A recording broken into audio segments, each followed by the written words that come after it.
Chapter 33. Solon, Kaede says, standing in the darkness outside his cell. Why does my mother hate you? Solon sat up, brushing filthy straw from his hair. What has she done? It was early morning and chilly, and Kaede wore a purple samite wrap over her shoulders. Solon was relieved he wouldn't have to spend the interview trying not to gape at her breasts like a mainlander, relieved and disappointed. Do you know why or not? Kaede demanded. The steel in her voice reminded him of his visions when Kali came to Screaming Winds, trying to tempt him to his death. He'd known those visions were false because Kaede wasn't furious with him. Being right had never felt worse. Standing, Solon walked to the bars. It will not be easy to tell or hear. Humor me. Solon closed his eyes. After I completed my training with the Blue Mages 12 years ago, I came home, you remember? I was 19. I asked my father for permission to seek your hand. He told me your family would never consent. My mother never stopped at anything to advance my family. That's why I never understood her hating you. She should have been pushing me to marry a prince. Solon lowered his voice. Your mother feared that you were my sister. In rapid succession, emotion flitted over Kaede's face. Bewilderment, incredulity. Understanding, surprise, revulsion, incredulity again. Kaede, I don't wish to slander either of your parents. The liaison was brief, only as long as my mother's last ill-fated pregnancy. When she and the baby both died, my father took it to the gods' judgment on him. By then your mother was pregnant. Years later, when my father noticed my interest in you, he requested a green mage come tell me whether you were his daughter, or come tell him whether you were his daughter.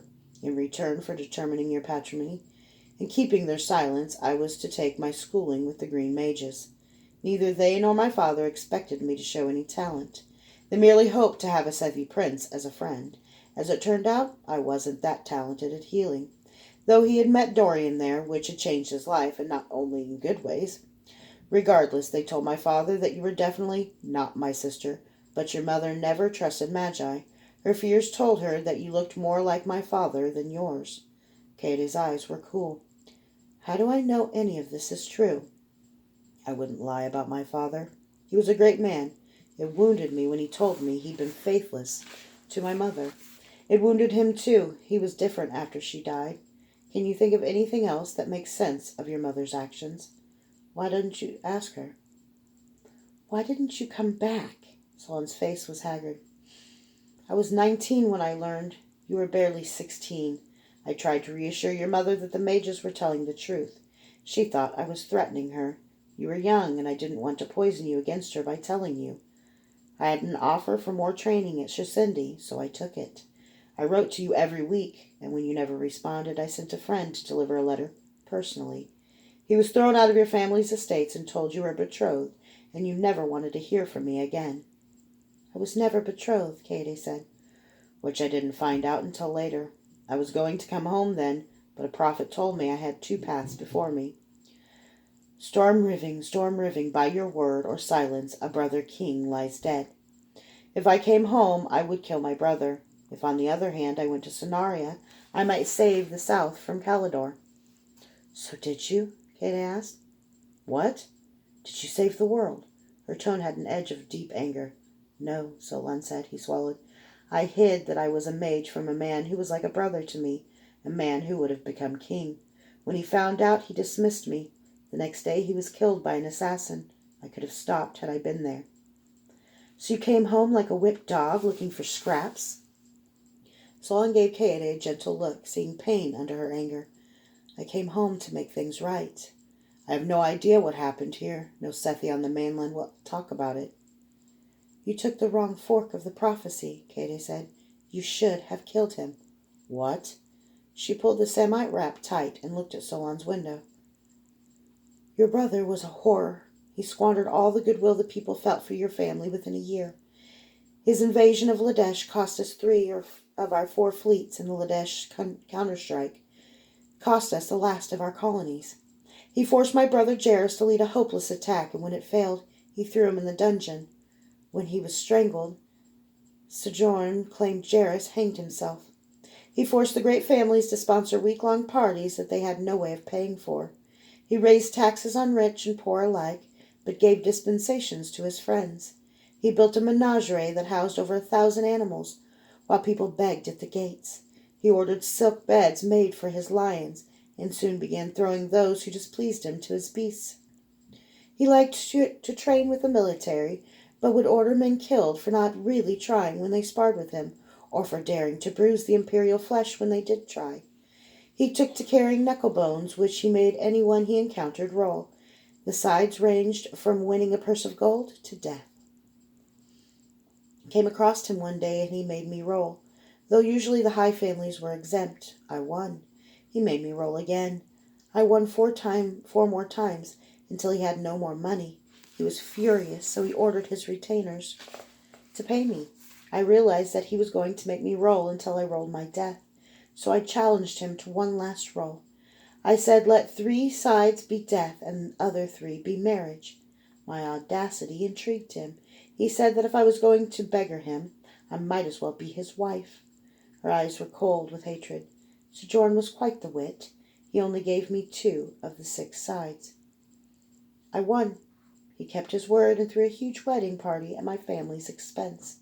After he fell asleep, I cut his throat. I walked back to the great hall in my bare feet and my shift, my arms covered in blood to the elbows. The party was still going. It was barely midnight, and those parties always have a curious frenzy. Everyone knew they might die at the king's least whim. Everyone stopped when I walked in. I sat in the king's seat and told them what I had done. They cheered, Solon. Someone pulled his body into the great hall, and the gentle nobles of this empire ripped him apart with their bare hands. I've been undoing the damage he inflicted on this kingdom ever since. In 9 years, I haven't been able to fix half of what he destroyed in 3. Solon was aghast. And you never married? Never remarried? Oh. I've been too busy. Besides, they call me the Black Widow, those who hate me. I don't mind. It's good that they fear me. For all that I'm 100 times the monarch your brother was, I made missteps early and alienated some who might have been friends. I have learned since, but some men will never forgive a slight. My hold on this throne is a daily struggle, one that you could easily upset. I have no desire for a crown. I will swear that in front of all the court. Then what is it you want, Solon? His eyes never wavered.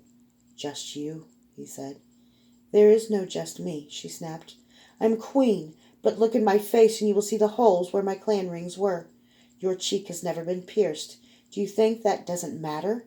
If I am queen, what would you be? Is a queen not a woman? Not first. Is there any room beneath that crown for love? He saw glacial sorrow begin to be beneath the regal calm, and then it was gone.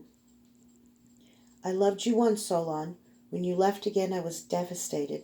People prayed for your return, hoping you could restrain your brother, or later hoping you'd replace him.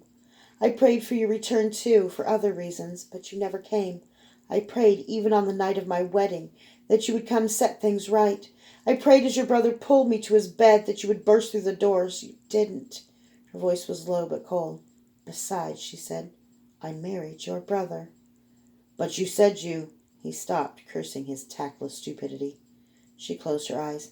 Afterward, she said. I meant to get him so drunk that he'd pass out, but for once he wasn't in the mood to drink, and I was too frightened. I waited until it was over and he was asleep. Even after what he'd just done, I was barely able to cut his throat. In his sleep, he looked so much like you. I'm so sorry, Solon said. She slapped him hard. Don't you dare pity me. Don't you dare. It's not pity. It's love, Kaede. I hurt you, and I allowed you to be hurt, and I'm sorry. In 2 days, I marry Escobi Takata. You don't love him. Don't be stupid. Of course she didn't. Kaede, give me a chance. I'll do anything. You can watch the festivities from your cell. Goodbye, Solon. Tara sat impatiently on the black monstrosity of a throne Gareth Ursel had built. It had taken her half the morning to soothe the Lanat and the Chantry ambassadors. Her attempts to figure out who'd arranged her diplomatic disaster had been futile. Fingers pointed this way and that, and there was no telling who was lying.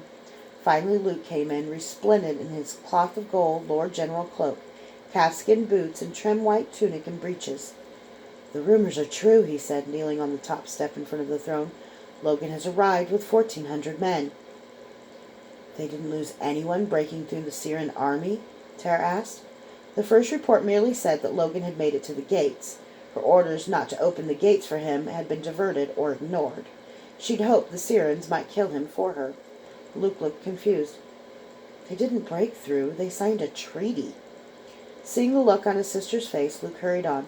"When I demanded to know by what right they'd arranged a treaty, they said by yours. They were surprised I didn't know."